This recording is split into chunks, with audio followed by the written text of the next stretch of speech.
Olá! Este trabalho é apresentado no primeiro colóquio da Fundação de Apoio à Escola Técnica do Estado do Rio de Janeiro, com o título Escola Polivalente de Osório, Rio Grande do Sul, a prática docente e a relação com a comunidade, alunos e o Grêmio Monteiro Lobato. Eu me chamo Bruna Luiz dos Santos e sou bolsista de Iniciação Científica pelo CNPq, sob orientação da professora doutora Maria Augusta Mate Arena de Oliveira. A presente pesquisa desenvolve-se no âmbito do projeto História e Memória da Educação Profissional, Escola Maria Tereza Villanova e Castilhos, Polivalente, Osório, Rio Grande do Sul, que visa investigar a história dessa instituição. A partir de estudos, verificou-se que sua fundação ocorreu durante a ditadura militar, por meio de acordos MEC-USAID, com o objetivo de ofertar disciplinas técnicas e propedêuticas para oferecer uma educação profissional para as classes menos favorecidas e formar mão de obra barata.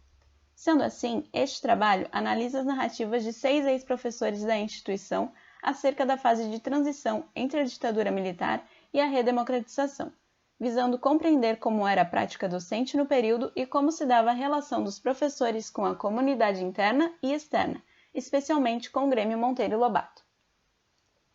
Este projeto tem o intuito de preservar a história da escola polivalente, a qual é extremamente relevante tendo em vista a época e o objetivo de sua instauração.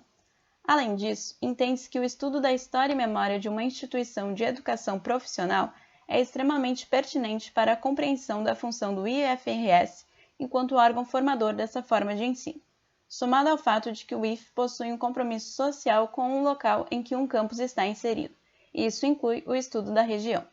Assim, essa investigação dedica-se a analisar as narrativas de 6 professores sobre a prática docente no período de transição entre a ditadura militar e a redemocratização, bem como a relação com a comunidade, alunos e o Grêmio Monteiro Lobato, e pretende expor os resultados parciais obtidos a partir das entrevistas realizadas até o momento. Na realização da pesquisa, foram feitas entrevistas por meio da história oral, com 6 ex-professores que atuaram na escola polivalente entre as décadas de 70 e 80. A entrevista semi-estruturada foi a opção escolhida. Sendo assim, foram formuladas algumas questões norteadoras previamente definidas, contudo, teve-se como intuito principal a preservação de uma conversa flexível. Em 2019, foram realizadas 4 entrevistas de forma presencial, com o auxílio de um gravador de voz disponível em um aparelho celular. Essas entrevistas, posteriormente, passaram por o processo de degravação. Contudo, em 2020, devido à pandemia que se instaurou em todo o mundo, foram realizadas 2 entrevistas de forma remota através de mensagens de texto trocadas pelo aplicativo WhatsApp. E, posteriormente, foi necessária uma pausa no segmento das entrevistas. Através das narrativas colhidas com a história oral no bojo desta investigação, quanto à prática docente, relata-se que houve uma transição tranquila, tendo sido uma época boa para se trabalhar. O professor teve que se adaptar às novas diretrizes de ensino, mas ele tinha autonomia e liberdade dentro da sala de aula. Uma grande questão pontuada se deve ao fato de que as normas vieram, mas nada foi feito acerca da formação profissional ou instrução dos docentes. Quanto à relação com a comunidade interna e externa, esse relacionamento era excelente, mencionando-se união e sentimentos semelhantes ao de uma família. Os eventos escolares tinham o envolvimento de toda a cidade, com a divulgação em carro de som, venda antecipada de rifas e doações dos pais para a realização das festas. A comunidade externa envolvia-se bastante com a escola, e havia um círculo de pais e mestres muito presente, numeroso e intenso, com reuniões semanais. Quanto ao Grêmio Monteiro Lobato, houve bastante incentivo pelos professores ao Grêmio Estudantil.